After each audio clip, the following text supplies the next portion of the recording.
সেই জন্য প্রশাসন আমার ভাই শহীদ রইসুদ্দিনের বিচার কার্যক্রমকে এবং যারা প্রকাশ্য দিবালোকে আমার ভাইকে নির্মমভাবে পাশবিক নির্যাতন চালিয়ে হত্যা করেছে, তাদের হত্যাকারীদেরকে দ্রুত আইনের আওতায় না আনার কারণে সারা বাংলাদেশের আহলুস সুন্নাত ওয়াল জামাত তরিকাপন্থীরা খানকা ছেড়ে রাজপথে নেমে পড়েছে। মেসেজটুকু ক্লিয়ার যে আমি আবার এখান থেকে বলছি, আপনারা জানেন সারা বাংলাদেশে আগামীকাল কিন্তু অবরোধ। আমার মনে হয় অ্যাম্বুলেন্স ছাড়া রিক্সাও চলবে না। তো সেই জন্য আপনারা প্রশাসন যত গড়িমসি করবেন, আপনারা দৃশ্যমান হত্যাকাণ্ডকে যতই আড়াল করার চেষ্টা করবেন, এর পিছনে হত্যার পিছনে কারা জড়িত, কিভাবে ঘটনা ঘটেছে সেটা দৃশ্যমান এবং ফেসবুকের পাতায়ও এখনো লিপিবদ্ধ। সুতরাং এখানে তদন্তের দোহাই দিয়ে এই হত্যাকাণ্ডকে আড়াল করা যাবে না। সুতরাং পরিষ্কার কথা, অনতিবিলম্বে হত্যাকারীদেরকে আইনের আওতায় আনুন। কারণ আপনারা দেখেছেন বিগত 26শে এপ্রিল ঢাকার যে মহাসমাবেশ, সোহরাওয়ার্দী উদ্যানে অনুমতি পাই নাই, গোলাপবাগও অনুমতি পাই নাই, প্রেস ক্লাবে পেয়েছি। অনেক বাধা দেওয়ার পরও লক্ষ লক্ষ মানুষ কিন্তু হাজির হয়েছে। সেই বিশাল বড় মহাসমাবেশটি অনেকের অ্যালার্জির কারণও হয়েছে। সেই জন্য ওই মহাসমাবেশটি যেন সারা বিশ্বে প্রভাবিত করতে না পারে, সেই মহাসমাবেশের সেই দৃশ্যমান অবস্থাটুকে আড়াল করার জন্যই মতাদর্শের ভিন্নতার জের ধরে আমাদের শহীদ রইসুদ্দিনকে তারা হত্যাকাণ্ড ঘটিয়েছে। তারা মনে মনে ভেবেছিল যে একটি হত্যাকাণ্ড ঘটিয়ে দিলে ওই মহাসমাবেশের স্পিরিট মনে হয় দমে যাবে।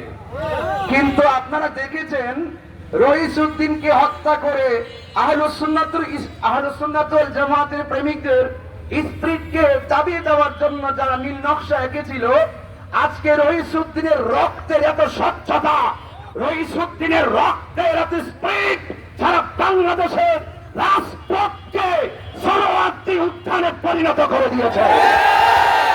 তো সুতরাং ঘুমন্ত সিংহকে জাগ্রত করবেন না। যৌক্তিক দাবিতে আমরা শিয়ালের বাচ্চা নই, যৌক্তিক দাবি আদায়ের লড়াইয়ে রাজপথে আমরা বাঘের বাচ্চা। খানকায় বসে থেকে তাসবিহ টিপে আরাধনা করে মালিককে রাজি করে আজকে যারা রাজপথে নেমেছে, মনে রাখবেন সেই আধ্যাত্মিক প্রেমিকদের হুঙ্কারে প্রত্যেকটা ষড়যন্ত্রকারীর মস্তকে আগুন ধরে যাবে। কথা বলেন।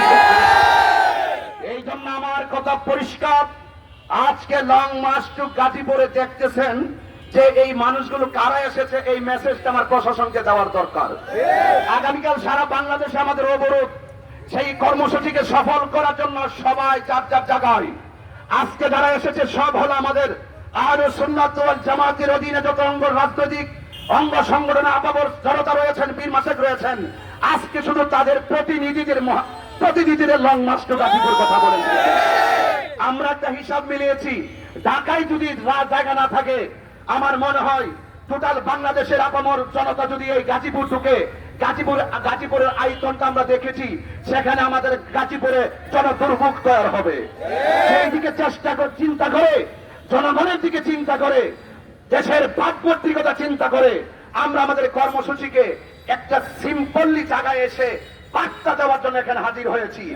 প্রশাসন আপনাদেরকে অনুরোধ করব, আপনারা দয়া করে অনতিবিলম্বে হত্যাকারীদেরকে গ্রেফতার করুন।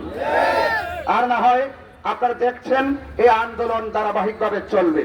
তো সেই জন্য আপনারা যারা কষ্ট করে এসেছেন, অনেক দরবার থেকে যারা এসেছেন, আমরা কি রইসুদ্দিনের হত্যাকাণ্ডের বিচার চাই? আচ্ছা, আপনারা কি এটা দেখেছেন কিনা জানি না, যারা এদিকে আছেন আপনারা দেখেছেন কিনা আমি জানি না, এই হত্যাকারীরা কিছু মহিলাদেরকে ঝাড়ু নিয়ে মাঠে নামিয়েছে এবং ওই আমার রইসুদ্দিনের বিরুদ্ধে তারা তো মেরেছে, আবার মিথ্যা অপবাদ দিয়ে তারা ঝাড়ু মিছিল করেছে। আমরা প্রতিবাদ করেছি, আবার দেখলাম যে তারা আজকেও ছবি ক্রসিং করে তারা রাজপথের মধ্যে ওই শহীদ রইসুদ্দিনের রক্তের সঙ্গে গাদ্দারি করতেছে। কথা বলে এই জন্য এই বিচার বহির্ভূত হত্যাকাণ্ড রাষ্ট্রীয় আইন এলাও করে না, ধর্মীয় আইন এলাও করে না। এই জন্য যারা আইন হাতে তুলে নিয়ে মত সৃষ্টি করে এই দেশকে খুনের রাজ্যে পরিণত করছে, আমরা দেখতে পাচ্ছি সরকার প্রধান খুব নীরবতা অবস্থান করছে। যারা বাংলাদেশে এভাবে আন্দোলন চলছে, ওনার ঘুম আর কখন ভাঙবে কথা বলেন ঠিক কিনা?